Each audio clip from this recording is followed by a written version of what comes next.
The legend of Big Tony, a name whispered in fear, uttered with respect. He was a phantom, a shadow in the night, the orchestrator of countless audacious heists. His reputation preceded him, a ruthless operator with an unwavering nerve and an uncanny ability to vanish into thin air. But even legends have their swan song, and for Big Tony it was the Central Reserve Bank, a fortress of money that would be his final act. His eyes, cold and calculating, saw not a fortress but an opportunity. A challenge to his mastery, a chance to etch his name in the annals of crime history. The plan was audacious. Penetrate the most secure bank in the country, a feat deemed impossible by even the most seasoned criminals. Big Tony didn't flinch. He thrived on the impossible. The unthinkable target. The Central Reserve Bank stood as a monument to security, a concrete and steel behemoth guarding the nation's wealth. Walls thick and imposing seemed insurmountable. Guards, armed and alert, patrolled with ruthless efficiency. Yet Big Tony saw not obstacles, but opportunities. He studied the blueprints, memorized the routines, exploiting every weakness, every blind spot. His crew, handpicked for their skills and loyalty, mirrored his steely determination. They were ghosts in the machine, ready to execute his intricate plan with precision. The air crackled with tension, the silence before the storm. Big Tony, a conductor before his orchestra, nodded. The overture about to begin. Inside the vault, the night was their canvas, darkness their ally. They moved like phantoms, their steps silent, their presence undetected. Cutting through steel and bypassing alarms with an almost artistic finesse, they were in. The heart of the beast, the vault, lay before them. Time seemed to stand still. The air grew thick with anticipation. The vault door, a symbol of impenetrable security, groaned open, surrendering to Big Tony's mastery. Inside, stacks of cash, a king's ransom awaited. The prize was within reach. Sirens in the distance. The wail of sirens pierced the night, shattering the silence. A miscalculation, an unexpected turn of events? It didn't matter. The game had changed.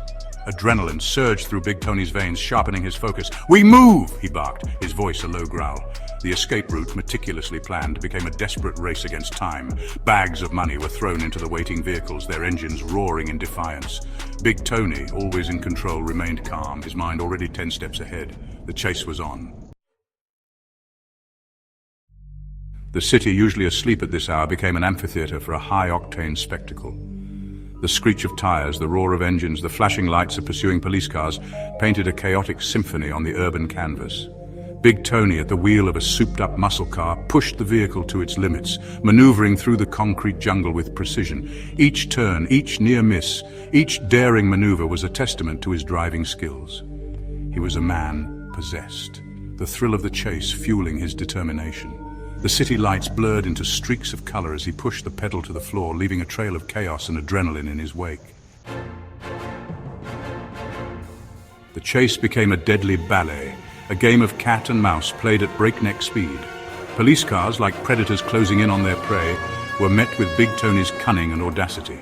He weaved through traffic, using innocent bystanders as shields, his mind a whirlwind of calculated risks and split-second decisions. Heirs to his throne, the police were relentless, their determination fueled by years of Big Tony's elusiveness. But tonight felt different. Tonight, the hunter could smell victory, the thrill of finally catching their elusive prey. The cityscape, once a playground for Big Tony's daring escape, now seemed to close in. Alleys became dead ends, shortcuts turned into traps. The police, relentless in their pursuit, had him boxed in. His escape route, meticulously planned, had been anticipated, countered. Trapped, his options dwindling with every passing second, Big Tony knew this was it, the final act, but even in defeat he remained defiant. He would go out on his own terms. A wry smile played on his lips, one last gamble, one final desperate act. With a deafening roar, Big Tony rammed his car into a police barricade, the impact sending a shockwave through the air. Metal shrieked, glass shattered, and the world seemed to spin. He stumbled out of the wreckage, a bloody but unbroken figure amidst the chaos. His eyes, filled with a strange mix of defiance and acceptance, met the steely gaze of the approaching officers. The game was over. He had played his hand, and fate had dealt him a losing card. As the handcuffs clicked around his wrists, a strange sense of calm washed over him. The city lights seemed to dim, the sirens fading into the background. His ride was over. Big Tony's capture sent shockwaves through the criminal underworld. The legend, the Phantom, was no more. His reign, built on audacity and brilliance, had come to an end. Yet even in defeat, his name continued to inspire awe and fear. The heist of the Central Reserve Bank became the stuff of legends, a testament to his genius and daring. Big Tony, the mastermind, the artist of the impossible, had failed. But in that failure, he had cemented his place in the pantheon of criminal history. His name forever etched in the collective memory, a reminder that even the most elaborate plans, the most audacious dreams can crumble in the face of fate.